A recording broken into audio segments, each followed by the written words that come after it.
Cyprus President Nikos Christodoulides was the guest speaker during the annual testimonial and awards dinner hosted by the Federation of Cypriot American organizations on September 26 in Queens, New York.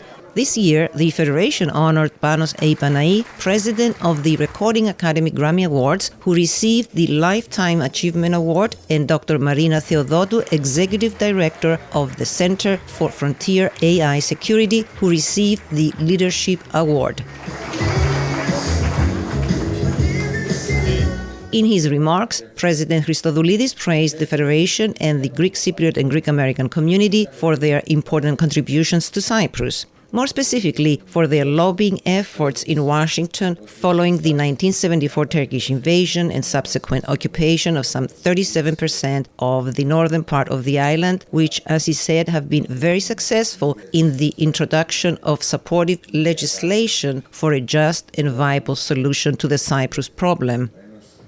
The president then touched upon his recent visit to New York for the 80th annual UN General Assembly debate, which he addressed on September 24th, and the various high-level meetings he held on the sidelines with world leaders, senior executives from multinational corporations like Chevron and Amazon, which he termed very productive.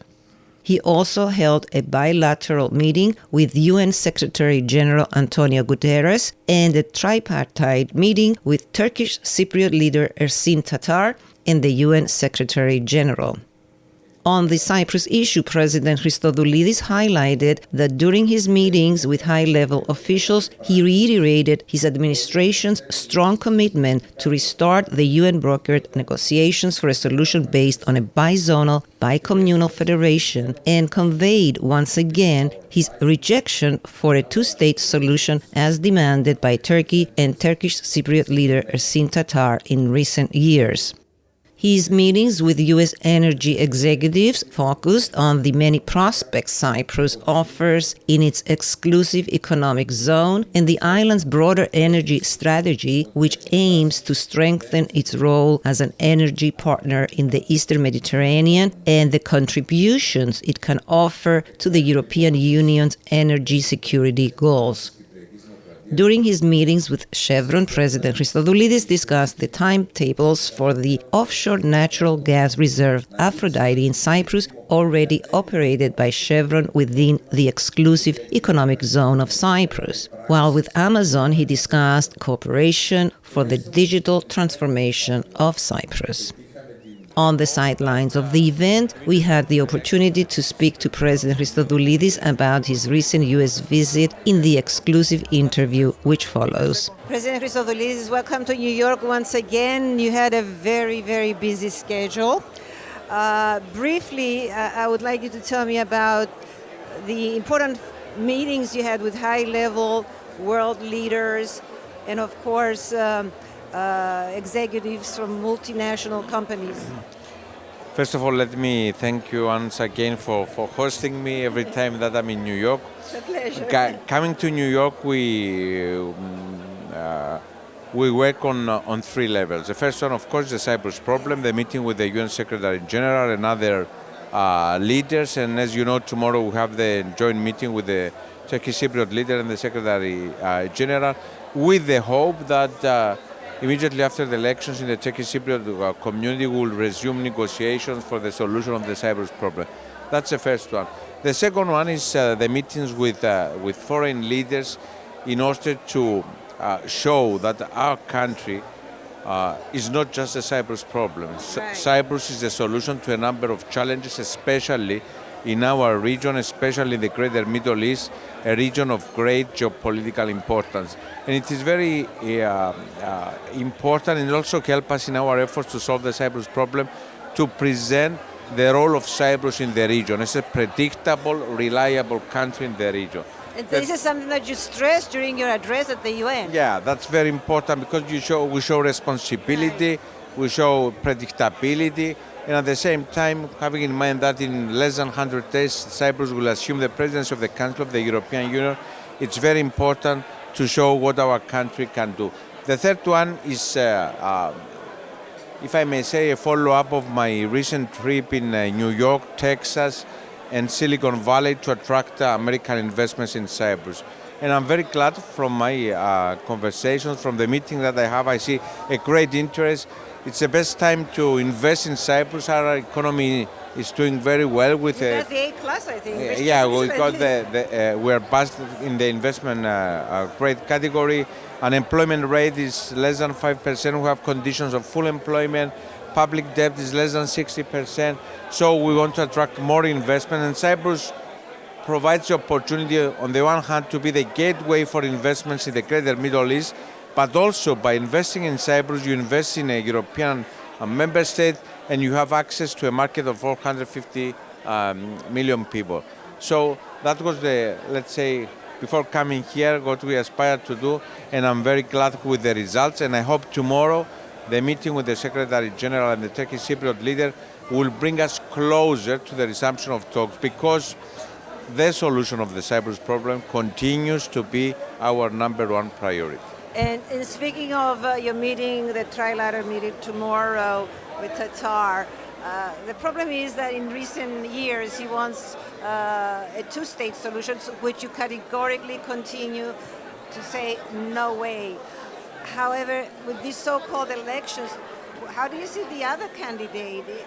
I'm sure they're all puppets on the string. I mean, they all are being controlled by Turkey, but do you think the other candidate might be more inclined to work towards a solution based on the UN resolutions?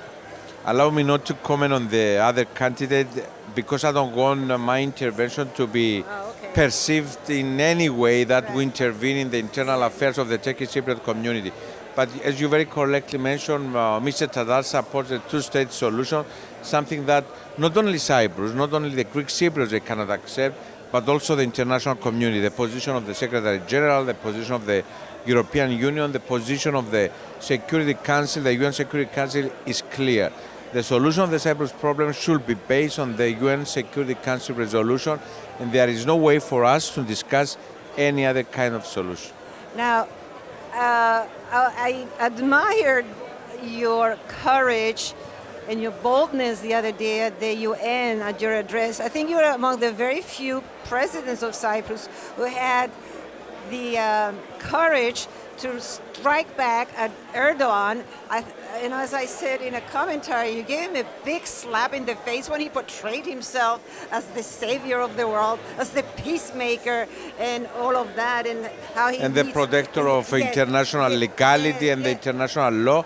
And that's why I felt obliged to reply to the Turkish president. I guess you had to change your speech, because I'm sure you did not come to New York with that speech, but then you said, I have to respond. Yeah, following the speech of Mr. Erdogan, I decided that I had a duty to reply to him. He pointed the finger for crimes that Turkey commits every day in Cyprus for the last 51 years. So it was the minimum that I could do. It was to reply to him from the General Assembly. And also, what are your plans as far as the EU presidency? Anything special would you like to... Yeah, we have a number of priorities. First of all, we are going to inherit some EU files, the budget of the European Union, some other issues. But one of our priorities is to bring the European Union and the greater Middle East, the countries of the region, closer together. And within this context, we are planning to organize in Cyprus an informal meeting of the leaders of the European Union with the leaders of the region, in order, as I told you before, to raise awareness about the importance of our neighborhood for the European Union. And Cyprus, being the member of the European Union in the region, is our duty to work towards this direction. And finally, I'm sure you watched the press conference with Erdogan and President Trump, which I found a bit appalling, because President Trump was praising him as a great leader and all of that. Nonetheless, we hope that he will not get the F-3500s. What do you hear? Being in politics from 2013, I don't believe what I'm listening in front of cameras. What is more important is behind the cameras. Okay. So, especially on the issue of F-35, as the conditions are now, I don't see how it will be possible for Turkey to have access to F-35. Thank you very much. And Thank finally, a message for the Greek American community and the Cyprus Federation. You know how much I love I consider myself part of the Greek American community. I studied here, I was raised here, I learned to love Cyprus here, and the high level, the unprecedented, I will say, level of our relationship with the United States today is due to the efforts, the commitment of the Greek American community. And I wanted to take this opportunity to publicly thank them for all they are doing. Thank you very much. The successful event included welcoming remarks and greetings from the President of the Cyprus Federation, Kyriakos Papastylianou, Archbishop of America Elpidophoros, and Philip Christopher, President of FCAO. A full house of guests were in attendance, including high-ranking officials accompanying President Christodoulides, such as Cyprus Foreign Minister Konstantinos Kombos, Cyprus spokesman Konstantinos Letymbiotis, US-based Cypriot and Greek diplomats, dignitaries, and leaders from the Greek Cypriot and Greek American community were also in attendance. Senator Raptakis, what a pleasure to have you on AKTINA TV again. Tonight, it's a special occasion here with the Cyprus Federation. You have close ties with the Cyprus Federation. What can you tell us? Well, I think it's an important night tonight, especially having the Cyprus president here, and also a lot of supporters of Cyprus, both on the elected side, business, homogenia. Very important to keep fighting. That's the issue. We're not going to stop till, again, the whole island is free. Again, it's the same thing over and over every year with the Turkish occupation of the island, but we just got to keep on fighting. Everybody, all Greek Americans that are elected on the federal level, on the state level, whether you're a Republican or a Democrat, we bond together to support Cyprus. Now, I would like your comments regarding President Trump's presser with Erdogan, the president of Turkey. It was quite upsetting to watch the president welcome Erdogan in the way he did, calling him a great leader, a peacemaker. We know he's not. Right. Well, look, that's President Trump's style. But don't forget, the first thing President Trump said when he sat down, he talked about the patriarch. That was number one. And then also he brought up the issue with Pastor Branson. I think that Trump knows how to play Erdogan because he also stressed the fact, stop buying Russian oil and gas, or else he's not going to get the F-35s. Again, Congress has to approve it. Yes. You have to give back the S-400s. But I think that Trump is really feeling Erdogan out. He hasn't been to the White House since 2019. And I think he's going to be very tough with him. He might not show it publicly, but he was back But why all this love? Well, look, that's the president's style. He showed it with Putin. He shows it with Erdogan. He showed it with the president of Hungary. That's his style. But let's see what the results are. And I think at the very end, you're going to see that Erdogan is not going to do what Trump wants him to do. So I think the honeymoon might be short-lived. Okay. Well, thank you very much. You're welcome. You're welcome. Pleasure to be here. The two honorees were selected for their unique contributions and entrepreneurial leadership in their respective industries. In accepting their awards, they both expressed their heartfelt appreciation to the Federation of Cypriot American organizations for honoring them, talked about their entrepreneurial journeys, and spoke with pride about their Greek Cypriot ancestral roots. Mr. Panos Panay is widely recognized for his leadership and innovation in the global music industry, including his pioneering work as founder of Sony Beats and his executive roles at Berklee College of Music and the Recording Academy. Panos Panay, the name sounds Greek Cypriot. That is correct. That's because I am Greek Cypriot. Yes, I know. Me too, compatriots. So how does it feel to be the honoree and to receive this distinguished award tonight? It's an incredible honor. I'm Cypriot. Maybe the single most incredible identifier of mine is the fact that I'm from Cyprus. It's something that I think by the third sentence that you hear me talk about, I'll say that I'm from Cyprus. So it's just absolutely amazing. Even looking at the shape of my country here makes me excited. That's wonderful. Now, you're the president of GRAMMY Awards. What is GRAMMY Awards? GRAMMY Awards, it's the highest possible honor that any musician can get. It's an incredible honor because it's ultimately one that your peers give you. It's not an award based on popularity or based on sales or based on a jury. It's an award that 13,000 voting members that are your peers give you. So it's by far the most incredible award and honor you can get in music, and it stays with you all the way to your obituary. Now you seem very young, and what is your message to young entrepreneurs who are just starting up? Well, first of all, I'm glad that you think I'm young, because I'm older than probably I look. But my message to young entrepreneurs is that your passion, your energy, your determination, your stamina is going to be the most important thing. Entrepreneurship is a Greek word, not the word entrepreneurship, but the thing you need to exemplify is that it's a marathon, which is a Greek word. So entrepreneurship is a marathon, it's not a sprint. Pace yourself, treat yourself well, take care of yourself in every way, physically, mentally, spiritually, because it's a long game. And never give up. And never give up. Yes, that's my motto. Now, and finally, a few words about the Cyprus Federation that is bestowing you with this award. It's absolutely incredible. I'm such a big fan of making sure that we have a robust community. What the Federation does for our community, for Cypriots, even just being here at this event and seeing and hearing so many of our fellow Cypriots makes me feel at home. So it's amazing to know what they do. So if you're hearing this interview, please support this organization. It's an incredible one. Thank you, Panos. Ευχαριστώ. Dr. Marina Theodotou stands out for her over 30 years of experience in defense, finance, and innovation policy, including her service as executive director of the Pentagon's Defense Innovation Board, where she shaped U.S. defense strategy on emerging technologies. Dr. Theodotou, what a pleasure to have you on AKTINA TV, and also for the fact that you're also Greek Cypriot. How does it feel to receive this award tonight?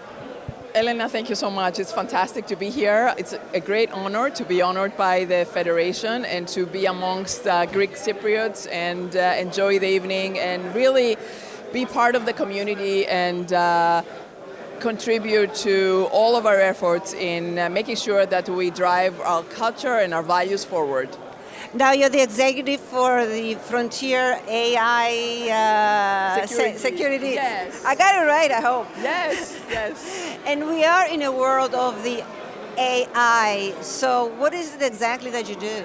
So the Center for Frontier AI Security is a non-profit that brings together government, industry, and academia to ensure that our frontier AI models are secured in the context of national security. So this is very critical, because it is vital to make sure that everything on around AI runs on a US stack that protects and drives global growth and collaboration. Now, there's a lot of people who fear AI because, you know, a computer could be very good, but it could also make mistakes, right? Right. Just like humans, what are your thoughts on that? So you're right. There's a lot of fear around AI, but if we understand it, we can actually use it and do a lot of good. And we can actually use AI to do mundane tasks so that then we can use the time to think creatively and more innovatively. So we need to be thinking about AI as a collaborator that helps us clear our schedule from mundane tasks so that we can actually create and think more strategically. It's important to also remember that AI is generated by what we feed it. So AIs make mistakes. Yeah, and that's why it's whatever we feed it, and it could. That's why Correct. it's So that's dangerous. why our center is focusing on securing AI to make sure that it is secure, especially we're focusing in the area of national security, so that AI is responsible and secure and safe, so that we can actually leverage it and grow so much more. And of course, few words about the Cyprus Federation that is honoring you tonight. What are your ties with the Greek Cypriot American community, and few words about the Federation? The Federation has been amazing, and I want to congratulate everyone from the President to the Executive Director and the Board for all their great work and their leadership in engaging the community and driving the culture and the values of Cyprus, and making sure that we keep those alive within the United States. So I congratulate everyone, and I'm deeply grateful for the honor tonight. And you told me earlier you're also a fan of AKTINA FM. That makes me very proud. I am. I used to live in New York City 25 years ago, and I used to listen to you and watch your show every Sunday, I think it was, in the afternoon. Still. Really? Oh my goodness, yeah, I love it. Thank you for all your great work. Yeah, but you can, as you know, you can listen to us online, so... I would love to. Thank you. Thank you so much. Thank you. It's a pleasure to be here, and an honor to meet you in person. The Federation of Cypriot American Organizations is a 501c3 non-profit representing 28 Greek Cypriot American associations across the United States. Its mission is to promote cultural, educational, and philanthropic initiatives that preserve Cypriot heritage while strengthening ties between the U.S. and Cyprus. My dear friend Kyriakos, President of the Federation of Cypriot American Organizations, you did it again. I think every time I come to this event and I tell you this was the best, I think this was the best. Every time it gets better. Yes. It was really good. Yes. This year we have like 2 exceptional honorees, which is a very nice actually for the community to have this type of honorees to be part of our community, 2 Cypriots actually. They're born in Cyprus. So it was a very good event, I think. Thank you for coming. Thank you for covering this event. And let's see what's going to happen next year. And do you have any plans now as the year progresses? Always there is plans, which is one of the goals that I have is to the Federation has to purchase their own offices, and I think soon we're going to have news for that. Oh, great. Any other insights you want to share? No, nothing to share right now. Even that I think I shouldn't share it, but we're working on it anyway. So, but it was a very good event. Thank you. I think the people was very happy, exciting. We have a lot of business people and people from entertainment. Yeah. The honorees had the best things to say about the Federation and the President, of course. The best ambassadors everywhere in the United States. Thank you again. Thank you to all of the people that support the mission of the Federation. I really, really appreciate it. Thank you. Thank you, Kyriakos. Thank you.